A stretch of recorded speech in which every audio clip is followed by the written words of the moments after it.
Hey everybody, welcome back to yet another edition of What CD is Rob listening to now? And again, I continue with my Van Halen marathon, and they kick off their 1982 album Diver Down with a song that had every right to be one of the band's biggest songs.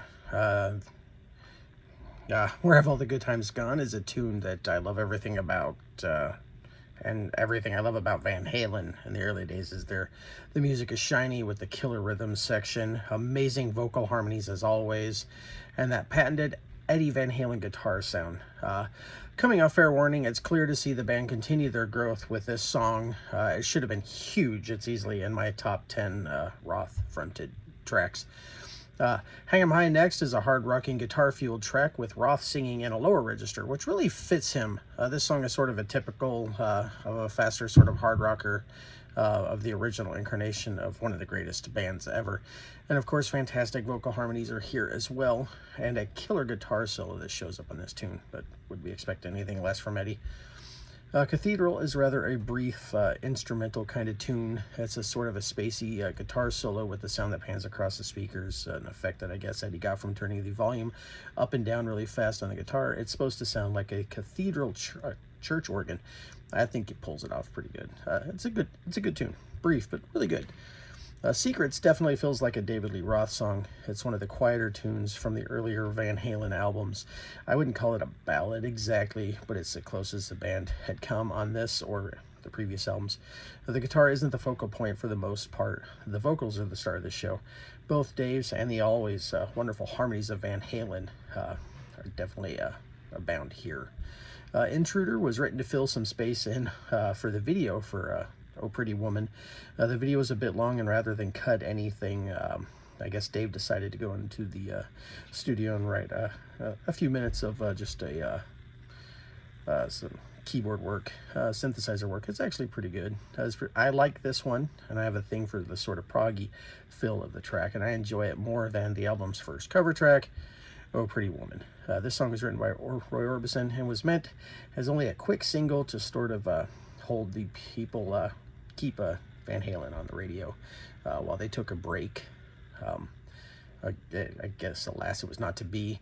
It's not a bad cover. In fact, I prefer it to the original, but at this point in the band's career, covers should not have been necessary.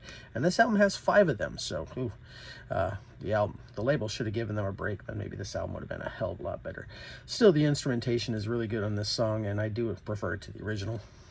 Dancing in the Street, another cover, it starts the second half of the album. Dave plays some really cool bits in the song, and it does something over the original, but again, at this point in their career, it shouldn't have been necessary. It just goes to show you what could happen if the label has too much to say and what a band's doing with their album.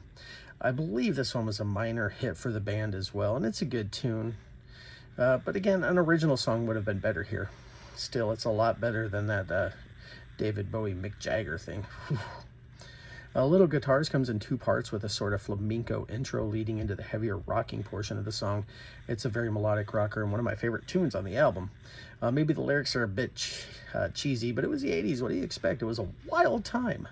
There's a lot of cool things going on in this tune musically, and I think it really works. If there had been more on this on the album, this could have been one of my favorite albums. Hell, this song might be a favorite in their catalog. That's a wonderful song, and I love the melodic rock tunes. I always have. I have a thing for them. And this one was expertly written. The guitar solo here may be one of the best things that Eddie wrote for these earlier albums. I really enjoy it. Big Bad Bill is Sweet William now is sort of a silly kind of jangly little tune in the vein of Ice Cream Man. You almost feel like you're listening to it at a bar in New Orleans or something. It's not necessarily anything to write home about, but I enjoy it. Sometimes Dave really gets it right, and this is definitely a toe tapper with its horn and sort of hoppy guitar work and understated rhythm section. This song's a lot of fun. The full bug kicks off with Dave on acoustic guitar and harmonica, and the first part of the song, the intro here, is a sort of a blues rocker before the full band kicks in and rocks the hell out of the place like only Van Halen could do. Another fantastic tune with some killer guitar riffs, some pounding drums, and a kick-ass bass line, even if it is a little reserved. Throw in those patented Van Halen harmonies, and you've got yourself another song that frankly should have been a hit. The album closes with another cover, the thankfully brief Happy Trails. It's a bit of fun, but again, the album definitely would have benefited with more Van Halen song and fewer covers.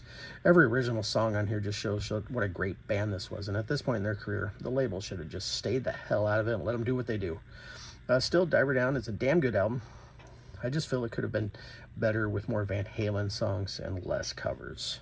I mean, obviously, they could write a good song, as every other song on this album will show you. The covers, I just feel like they weren't necessary. Maybe do a covers album, but don't do an album full of covers. Thank you. What was it, Warner Brothers, I guess? Thank you, Warner Brothers. Anyway, that's my review of Diver Down. And next I continue on to 1984. So until then, toodles.